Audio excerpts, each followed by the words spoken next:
आ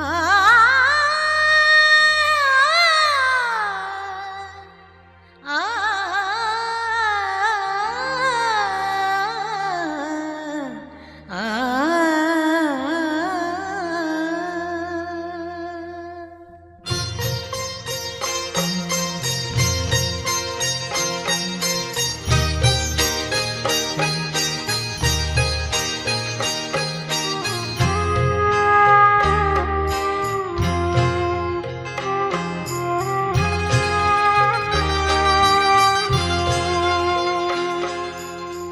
मन की आँखों ने देखा पास आकर आपके, मन की आँखों ने देखा पास आकर आपके, जिंदगी का रंग सुनहरा हो गया है आपसे,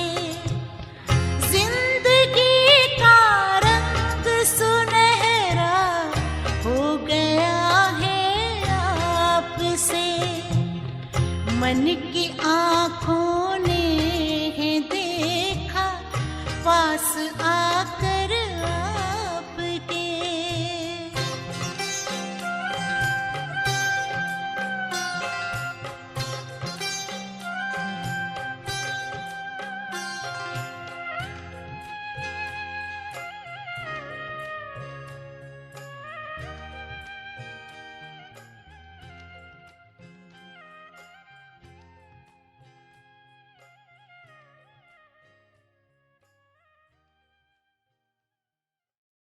ओम शांति। आज 26 फरवरी 2021। शिव बाबा कहते, मीठे बच्चे, संगम पर तुम्हें नई और निराली नॉलेज मिलती है।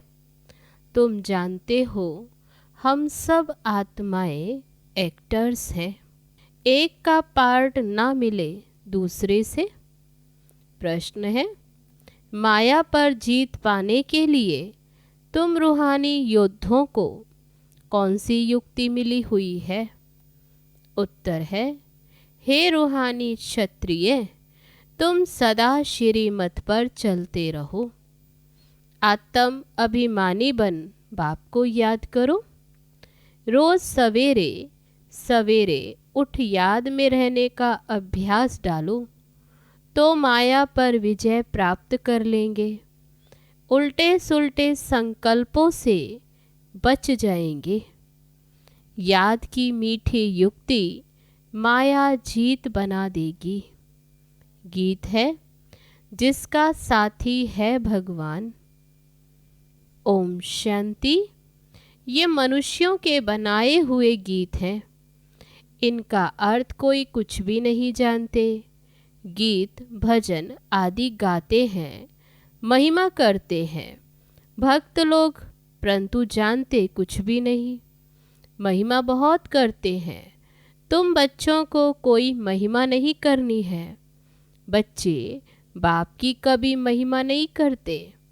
बाप जानते हैं यह हमारे बच्चे हैं। बच्चे जानते हैं यह हमारा बाबा है। अभी ये है बेहद की बात, फिर भी सब बेहद के बाप को याद करते हैं। अब तक भी याद करते रहते हैं। भगवान को कहते, हे बाबा। इनका नाम शिव बाबा है। बाबा कहते, हे भगवान, हे बाबा कह याद करते। अभी जानते इनका नाम शिव बाबा। जैसे हम आत्माएं वैसे शिव बाबा है। वह है परम आत्मा जिसको सुप्रीम कहा जाता।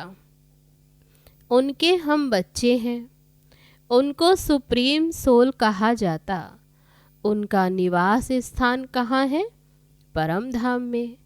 सब सोल्स वहाँ रहती हैं। एक्टर्स ही सोल्स हैं। तुम जानते हो नाटक में एक्टर्स नंबर वार होते हैं। हर एक के पार्ट अनुसार इतनी तनख्वाह मिलती है। सब आत्माएं जो वहाँ रहती हैं सब पार्टधारी, परंतु नंबरवार सबको पार्ट मिला हुआ है। रूहानी बाप बैठ समझाते हैं कि रूहों में कैसे अविनाशी पार्ट नूंधा हुआ है। सब रूहों का पार्ट एक जैसा नहीं हो सकता, सब में ताकत एक जैसी नहीं। तुम जानते हो कि सबसे अच्छा पार्ट उनका है जो उनको देखने लिए भी लोग जाते हैं। बाबा कहते सबसे अच्छा पार्ट किसका? जो पहले शिव की रुद्रमाला में आते हैं, उनका ही गायन है। नाटक में जो बहुत अच्छे अच्छे एक्टर्स होते हैं उनकी कितनी महिमा होती है, उनको लोग देखते। तो ये बेहद का ड्रामा, इस बेहद के ड्रामा में भी ऊंच एक बाप है। ऊंच ते ऊंच एक्टर, क्रिएटर, डायरेक्टर भी कहें, वह सब है हद के एक्टर्स, डायरेक्टर्स आदि। उनको अपना छोटा पार्ट मिला हुआ है। पार्ट आत्मा बजाती है, परंतु देह अभिमान के कारण कह देते कि मनुष्यों का ऐसा पार्ट है। बाप कहते पार्ट सारा आत्मा का है, आत्म अभिमानी बनना पड़ता है। बाप ने समझाया है कि सतयुग में आत्म अभिमानी होते हैं, बाप को नहीं जानते। यहाँ कलयुग में तो आत्म अभिमानी भी नहीं है और बाप को भी नहीं जानते। अभी तुम आत्म अभिमानी बनते हो, बाप को भी जानते हो। तुम ब्राह्मणों को निराली नॉलेज मिलती है। तुम आत्मा को जान गए हो कि हम सब आत्माएं एक्टर्स हैं। सबको पार्ट मिला हुआ है, जो एक न मिले दूसरे से। वह पार्ट सारा आत्मा में है। यूं तो जो नाटक बनाते हैं वह भी पार्ट आत्मा ही धारण करती है। अच्छा पार्ट भी आत्मा ही लेती। आत्मा ही कहती है मैं गवर्नर हूँ, मैं फलाना हूँ, परंतु आत्म अभिमानी नहीं बनते। सतयुग में समझेंगे कि मैं आत्मा हूँ, एक शरीर छोड़ दूसरा लेना है। परमात्मा को वहाँ कोई नहीं जानते। इस समय तुम सब कुछ जानते हो। शूद्रों और देवताओं से तुम ब्राह्मण उत्तम हो। बाबा कहते हैं अभी संगम युग पर तुम ब्राह्मण उत्तम हो। इतने ढेर ब्राह्मण कहाँ से आएंगे जो बनेंगे? लाखों आते हैं प्रदर्शनी में। जिसने अच्छी तरह समझा, ज्ञान सुना, वह प्रजा बन गए। एक एक राजा की प्रजा तो बहुत होती, तुम प्रजा बहुत बना रहे हो। कैसे? प्रदर्शनी प्रोजेक्टर से तो बाबा कहते आते हैं, समझते हैं। कोई समझकर अच्छे भी बन जाएंगे, सीखेंगे, योग लगाएंगे। अभी वह निकलते जाएंगे, प्रजा भी निकलेगी, फिर साहूकार, राजा, रानी, गरीब आदि सब निकलेंगे। प्रिंस प्रिंसेस बहुत होते। सतयुग से त्रेता तक प्रिंस प्रिंसेस बनने हैं। सिर्फ 8 व 108 तो नहीं होंगे, लेकिन अभी सब बन रहे हैं। तुम सर्विस करते रहते हो, ये भी नथिंग न्यू। तुमने कोई फंक्शन किया, ये भी नई बात नहीं। बाबा कहते ऐसे थोड़ी पहली बार किया नई बात है, अनेक बार किया है। फिर संगम पर यही धंधा करेंगे जो अभी कर रहे हो। बाबा कहते फिर यही करेंगे। और क्या करेंगे? बाप आएंगे पतितों को पावन बनाने। इसको कहा जाता वर्ल्ड की हिस्ट्री ज्योग्राफी। नंबरवार तो हर बात में होता ही है। तुम्हारे में भी जो अच्छा भाषण करते हैं तो सब कहेंगे कि इसने बहुत अच्छा भाषण किया। दूसरे का सुनेंगे तो भी कहेंगे कि पहले वाला अच्छा समझाते थे। तीसरे फिर उनसे तीखे होंगे तो कहेंगे ये उनसे भी तीखे हैं। हर बात में पुरुषार्थ करना होता है, फिर हम उनसे ऊपर जाएं। बाबा कहते हर बात में पुरुषार्थ करना है कि हम उनसे आगे जाएं, ऊपर जाएं। होशियार जो होते वे झट हाथ उठाएंगे भाषण करने लिए। तुम सब पुरुषार्थी हो, आगे चल, ट्रेन बन जाएंगे। बाबा कहते आगे चल, मेल ट्रेन बन जाएंगे। जैसे मम्मा स्पेशल मेल ट्रेन थी, बाबा का तो पता नहीं पड़ेगा क्योंकि दोनों इकट्ठे हैं। बाप दादा तुम समझ नहीं सकेंगे कि कौन कहते हैं। तुम सदैव यही समझो कि शिव बाबा समझाते हैं। बाप और दादा दोनों जानते हैं, परंतु वह अंतर्यामी है। बाहर से कहते ये तो बहुत होशियार है, बाप भी महिमा सुन खुश होते। लौकिक बाप का भी कोई बच्चा अच्छी तरह पढ़कर ऊंच पद पाता तो बाप समझते कि ये बच्चा अच्छा नाम निकालेगा, नाम वाला करेगा। ये भी समझते हैं फलाना बच्चा इस रूहानी सर्विस में होशियार है। मुख्य तो भाषण है, किसको बाप का संदेश देना, समझाना। बाबा ने मिसाल भी बताया है कि किसको 5 बच्चे थे तो कोई ने पूछा कि तुमको कितने बच्चे हैं, तो बोला कि 2 बच्चे हैं। कहा कि तुमको तो 5 बच्चे हैं। कहा सपूत तो 2 हैं ना। यहाँ भी ऐसे हैं, बच्चे तो बहुत हैं। बाप कहेंगे कि ये डॉक्टर निर्मला बच्ची बहुत अच्छी है। बहुत प्रेम से लौकिक बाप को समझाए सेंटर खुलवा दिया। ये भारत की सर्विस है। तुम भारत को स्वर्ग बनाते हो, इस भारत को नरक रावण ने बनाया। एक सीता कैद में नहीं थी, जैसा कि कहा, लेकिन तुम सब सीताएं, कौन, आत्माएं रावण की कैद में थी। बाकी शास्त्रों में सब दंत कथाएं हैं। ये भक्ति मार्ग भी ड्रामा में है। तुम जानते हो सत्युग से लेकर जो पास हुआ वह फिर रिपीट होगा। आपे ही पूज्य, आपे ही पुजारी बनते। बाप कहते हैं मुझे आकर पुजारी से पूज्य बनाना है। पहले गोल्डन एजिड फिर आयरन एजिड बनना है। सत्युग में सूर्यवंशी लक्ष्मी नारायण का राज्य था। राम राज्य तो चंद्रवंशी थे। बाबा कहते राम राज्य जो कि फिर वह चंद्रवंशी। इस समय तुम सब रूहानी क्षत्रिय हो, योद्धे। लड़ाई में मैदान में आने वाले को क्षत्रिय कहा जाता है। तो बाबा कहते तुम हो रूहानी क्षत्रिय। बाकी वह है जिस्मानी क्षत्रिय, उनको कहा जाता है बाहुबल से लड़ना झगड़ना।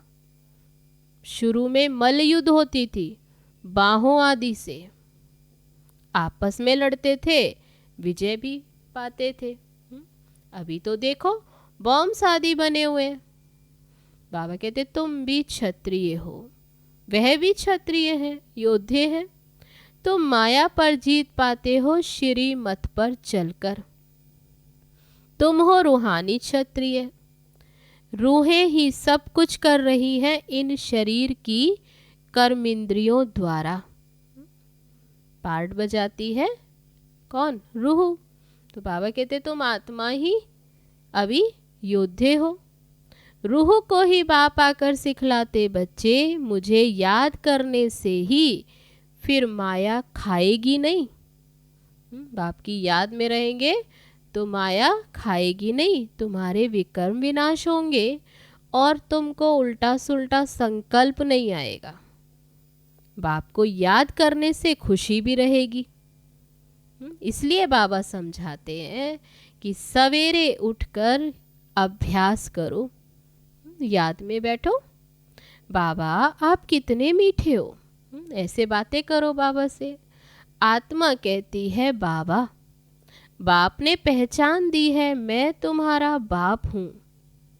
तुमको सृष्टि के आदि मध्य अंत की नॉलेज सुनाने आया हूँ। ये मनुष्य सृष्टि का उल्टा झाड़ है। ये वैरायटी धर्मों की मनुष्य सृष्टि है। इसको कहा जाता विराट लीला। बाबा ने समझाया है कि इस मनुष्य झाड़ का मैं बीज रूप हूँ। मुझे याद करते हैं, कोई किस झाड़ का, कोई किस झाड़ का, फिर नंबरवार निकलते हैं। जो और सैपलिंग बाबा कहते अभी तुम जानते हो, मैं तो मनुष्य सृष्टि रूपी झाड़ का बीज रूप हूँ। ये ड्रामा बना हुआ है। कहावत है, फलाने ने धर्म स्थापक पैगंबर को भेजा, परंतु वहां से भेजते नहीं है। बाबा कहते ये भी ड्रामा अनुसार रिपीट होता है। ये एक ही है जो धर्म और राजधानी स्थापन कर रहे हैं। ये दुनिया में कोई भी नहीं जानते। अभी है संगम, विनाश की ज्वाला प्रज्वलित होनी है। ये शिव बाबा का ज्ञान यज्ञ है। उन्होंने फिर रुद्र नाम रख दिया। प्रजापिता ब्रह्मा द्वारा तुम ब्राह्मण पैदा हुए हो, तुम ऊंच ठहरे हो। बाबा कहते तुम उनसे भी ऊंच। तो बाबा कहते पीछे और बिरादरियां फिर निकलती हैं। अभी तो तुम ब्राह्मण सबसे ऊंचते ऊंच, वास्तव में तो सब ब्रह्मा के बच्चे हैं। ब्रह्मा को कहा जाता ग्रेट ग्रेट ग्रैंडफादर सिजरा है। पहले पहले ब्रह्मा ऊंच, फिर उनका सिजरा निकलता। कहते हैं भगवान सृष्टि कैसे रचते? रचना है तो ना, जब वे पतित होते हैं तब उनको बुलाते। बाबा कहते बुलाते ही मुझे तब हैं जब पतित बनते हैं। वही आकर दुखी सृष्टि को फिर सुखी बनाते, इसलिए उन्हें बुलाते ही हैं बाबा दुख हरता सुख करता आओ। फिर नाम रखा हरिद्वार। हरिद्वार अर्थात हरि का द्वार। वहाँ गंगा बहती है। फिर वह हरिद्वार में क्या, वहाँ तो गंगा बहती, वह पानी की। समझते हैं हम गंगा में स्नान करने से हरि के द्वार चले जाएंगे, भगवान के द्वार। परंतु हरि का द्वार है कहाँ? वह फिर कृष्ण को कह देते हैं। हरि का द्वार तो शिव बाबा है, दुख हरता सुख करता। पहले तुमको जाना है अपने घर परम धाम। तुम बच्चों को अपने बाप का और घर का अभी मालूम पड़ा है। बाप की गद्दी थोड़ी ऊंची है, फूल है ऊपर में, फिर युगल दाना उससे नीचे। फिर रुद्रमाला कहते हैं। रुद्रमाला सो फिर विष्णु की माला। विष्णु के गले का हार वही फिर विष्णुपुरी में राज्य करते हैं। ब्राह्मणों की माला नहीं, क्योंकि बाबा कहते ये तो घड़ी घड़ी टूट पड़ते हैं, कभी ऊपर कभी नीचे। बाबा समझाते हैं कि नंबरवार तो है ना। आज ठीक है, कल तूफान आ जाते, ग्रहचारी आने से ठंडे हो जाते। बाप कहते कि मेरा बनंती आश्चर्यवश सुनंती कथंती ध्यान में जावंती माला में पिरवंती। फिर एकदम भागंती चंडाल बनंती। फिर बाप को फारगती दे देते, चले जाते। तो बाबा कहते क्या नाम बदनाम करते, चंडाल बनते। फिर माला कैसे बने, कितना गिरावट में आ जाते। तो बाप समझाते हैं कि ब्राह्मणों की माला नहीं बनती, क्योंकि अवस्था निरंतर ऊपर नीचे होती रहती है। बाबा कहते एक रस नहीं रहती है। भक्तमाला अलग है और रुद्रमाला अलग। भक्तमाला में मुख्य है फीमेल्स में मीरा और मेल्स में नारद, उनका गायन है। ये है रुद्रमाला। संगम पर बाप ही आकर मुक्ति जीवन मुक्ति देते हैं। बच्चे समझते हैं कि हम ही स्वर्ग के मालिक थे, अभी नरक में है। बाप कहते हैं कि नरक को लात मारो, स्वर्ग की बादशाही लो, जो तुम्हारी रावण ने छीन ली है। जो बादशाही थी और रावण ने छीन ली, अभी फिर से ले लो। ये तो बाप ही आकर बताते। वे इन सब शास्त्रों तीर्थों आदि को जानते हैं। वे बीज रूप है ना, ज्ञान का सागर, शांति का सागर। ये आत्मा कहती है। अभी हम आत्मा ने पहचाना है कि शिव बाबा जो बीज रूप है। बाप समझाते हैं कि लक्ष्मी नारायण सतयुग के मालिक थे। उनके आगे क्या था? सतयुग से पहले जरूर कलयुग का अंत होगा, तो संगम युग हुआ होगा, फिर अब स्वर्ग बनता है। बाप को स्वर्ग का रचयिता कहा जाता, स्वर्ग स्थापन करने वाला। ये लक्ष्मी नारायण स्वर्ग के मालिक थे। इन्हों को वर्षा कहाँ से मिला? स्वर्ग के रचता बाप से। बाप का ही ये वर्षा है। तुम कोई से भी पूछ सकते हो कि इन लक्ष्मी नारायण को सतयुग की राजधानी थी, कैसे ली? कोई बता नहीं सकेंगे। ये दादा भी कहता है कि मैं भी नहीं जानता था, ये ब्रह्मा भी नहीं जानता था। पूजा करता था लक्ष्मी नारायण की, परंतु जानता नहीं था। अब बाप ने समझाया है। ये संगम पर अभी राजयोग सीखते हैं। गीता में ही राजयोग का वर्णन है। सिवाय गीता के और कोई शास्त्रों में राजयोग की बात नहीं है। बाप कहते हैं कि मैं तुमको राजाओं का राजा बनाता हूँ। भगवान ने ही आकर नर से नारायण बनने की नॉलेज दी है। भारत का मुख्य शास्त्र है गीता। गीता कब रची गई ये जानते नहीं। बाप कहते हैं कल्प कल्प संगम पर आता हूँ। जिनको राज्य दिया था वो राज्य गवाकर फिर तमो प्रधान दुखी बन पड़े हैं। रावण का राज्य है। सारे भारत की ही कहानी है। भारत है ऑल राउंड, और तो सब बाद में आते हैं। बाप कहते हैं कि मैं तुमको 84 जन्मों का राज बताता हूँ। 5000 वर्ष पहले तुम देवी देवता थे। तुम अपने जन्मों को नहीं जानते हो। हे भारतवासियों, बाप आते हैं अंत में। आदि में आए तो आदि अंत का नॉलेज कैसे सुनाए? इसलिए बाबा कहते हैं आता ही हूँ अंत में। सृष्टि की वृद्धि ही नहीं हुई है तो फिर समझाए कैसे?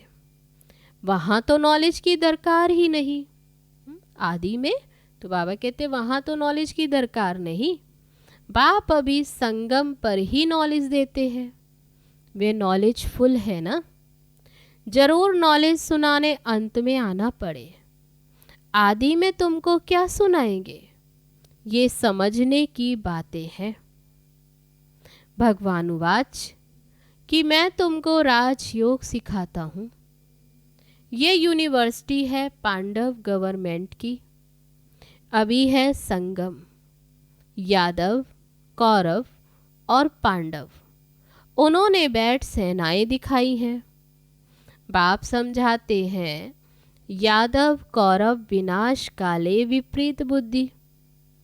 एक दो को गाली देते रहते, बाप से प्रीत नहीं है। कह देते कुत्ते बिल्ली सब में परमात्मा है। बाकी पांडवों की प्रीत बुद्धि थी। पांडवों का साथी स्वयं परमात्मा था। पांडव माना रूहानी पंडे, वह है जिस्मानी पंडे। तुम हो रूहानी पंडे। अच्छा, मीठे मीठे सिकी लदे बच्चों प्रति माता पिता बाप दादा का याद प्यार और गुड मॉर्निंग। रूहानी बाप की रूहानी बच्चों को नमस्ते। हम रूहानी बच्चों की रूहानी बाप दादा को नमस्ते नमस्ते। ओम शांति। अब है धारणा के लिए मुख्य सार। पहली पॉइंट, आत्म अभिमानी बन इस बेहद नाटक में हीरो पार्ट बजाना है। हर एक एक्टर का पार्ट अपना अपना है, इसलिए किसी के पार्ट से रीस नहीं करनी है। दूसरी पॉइंट, सवेरे सवेरे उठकर अपने आप से बातें करनी है, अभ्यास करना है। मैं इन शरीर की कर्मेंद्रियों से अलग हूँ। बाबा, आप कितने मीठे हो। आप हमें सृष्टि के आदि मध्य अंत का ज्ञान देते हो। अब है आज का वरदान।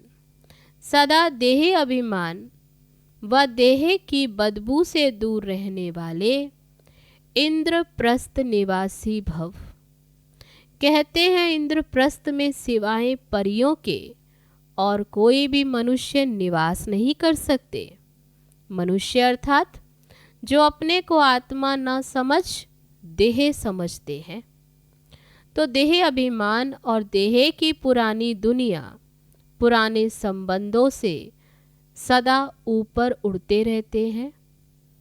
जरा भी मनुष्यपन की बदबू ना हो, देही अभिमानी स्थिति में रहो। ज्ञान और योग के पंख मजबूत हों, तब कहेंगे इंद्रप्रस्थ निवासी। अब है आज का स्लोगन।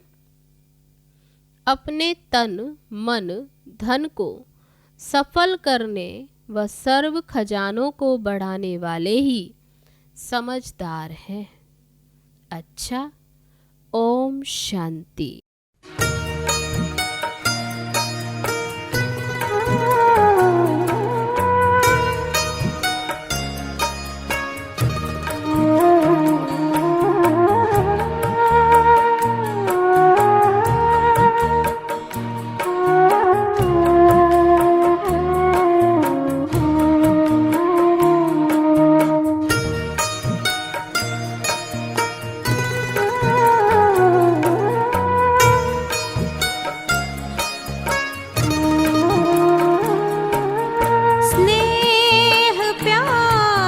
तुझसे बाबा बांधी है जीवन डोर, बांधी है जीवन डोर। दिल मेरा लगा ही रहता हर पल तेरी ओर, हर पल